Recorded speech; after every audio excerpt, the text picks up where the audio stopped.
Tweet करके ये कहा है कि हमारी सरकार तो उस समय होटलों में थी और ये लोग गुजरात के अंदर केवड़िया जा रहे हैं, यहाँ के सांसद और विधायक। कि आपकी इस मानसिकता को ठीक प्रकार से करिए, आप अपने मानसिक संतुलन को खो बैठे हैं। राजस्थान में बीजेपी विधायकों की गुजरात में सुशासन की पाठशाला शुरू हो चुकी है, लेकिन इसी बीच प्रदेश के मुख्यमंत्री भजनलाल शर्मा ने प्रदेश के पूर्व मुख्यमंत्री अशोक गहलोत को लेकर जो कहा वो पहले सुन लीजिए।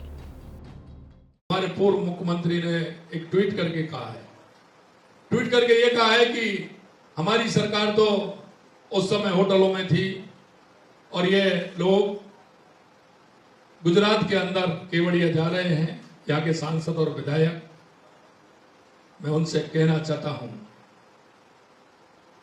कि आपकी इस मानसिकता को ठीक प्रकार से करिए, आप अपने मानसिक संतुलन को खो बैठे हैं।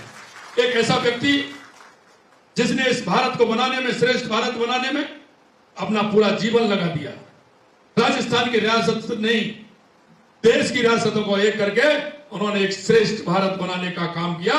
ऐसे हम सरदार वल्लभ भाई पटेल जी के उस स्मारक पर जा रहे हैं जहां से ये संदेश मिलता है देश की एकता का, अखंडता का और देश को मजबूत करने का।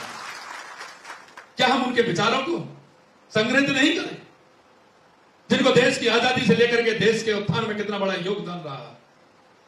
अरे गहलोत साहब, जरा इस देश की भावना और भाव को देखिए, देश के उन समर्पित लोगों को देखिए, देश के उस विचारों को देखिए जो इस मां भारती के लिए अपने आप को सर्वोच्च करना चाहते हैं।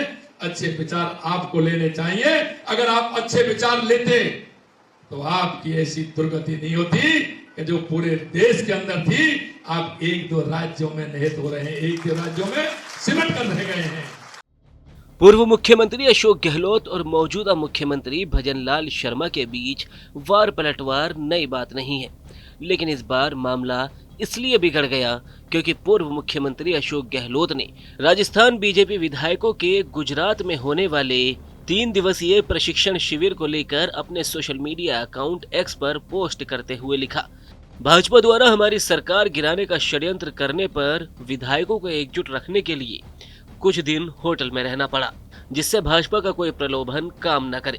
अंततः भाजपा के धनबल की हार हुई तथा सत्य की विजय हुई और हमारी सरकार चलती रही। परंतु ये बेहद ही आश्चर्यजनक है कि आज से अगले कुछ दिनों तक राजस्थान के मुख्यमंत्री समेत पूरी सरकार और भाजपा विधायक दल समेत गुजरात में आलिशान टेंटनुमा रिजॉर्ट में प्रशिक्षण लेने के लिए जा रहे हैं। ऐसा पहली बार देखा जा रहा है कि जब सरकार बने 1.5 साल हो जाने के बाद प्रशिक्षण दिया जा रहा हो। क्या भाजपा हाईकमान को लगता है कि 1.5 साल में राजस्थान की सरकार विफल हो चुकी है, इसलिए प्रशिक्षण देने की आवश्यकता है? इस प्रशिक्षण में ऐसा क्या होगा जो राजस्थान में नहीं किया जा सकता? अब जब हमारी सरकार के दौरान अंतर्राष्ट्रीय आयोजन G20 की बैठक जयपुर, उदयपुर आदि शहरों में हुई थी, तो भाजपा के मुख्यमंत्री और विधायकों का प्रशिक्षण राजस्थान के बाहर करवाने की नौबत क्यों आई? अब राज्य की जनता बिगड़ चुकी कानून व्यवस्था, गर्मी में पानी और बिजली की कमी, चिकित्सा सुविधाओं के बंटाधार से त्राहिमाम कर रही है। तब भाजपा की पूरी सरकार मौज मस्ती के लिए गुजरात में है। राजस्थान की जनता इसे याद रखेगी। पूर्व सीएम गहलोत के इस पोस्ट पर कांग्रेस के नेता प्रतिपक्ष ने भी पलटवार किया। सुनिए क्या कुछ नेता प्रतिपक्ष टीकाराम जूली ने कहा। के अंदर क्या स्थिति रहने वाली, उस पर कोई प्लानिंग नहीं है और मौज करने के लिए ट्रेनिंग के नाम पे गुजरात गए हैं। गुजरात में ऐसी कौन सी ट्रेनिंग है? मुख्यमंत्री जी तो सप्ताह में 3 बार जाते हैं। दिल्ली के अंदर गुजरात वालों से ट्रेनिंग लेने के लिए महीने में 3 बार जाते हैं। और मैं समझता हूँ मुख्यमंत्री को पहले ट्रेनिंग दें, फिर मंत्रियों को दें, फिर विधायकों को दें। गहलोत के गुजरात में बीजेपी विधायकों के प्रशिक्षण शिविर पर किए तंज पर मुख्यमंत्री भजनलाल शर्मा का गहलोत के लिए मानसिक संतुलन खोने वाला बयान उस वक्त आया जब बीजेपी अपने विधायकों को नैतिकता, सुशासन के साथ ही संवाद और पार्टी की रीति नीति का पाठ पढ़ा रही है।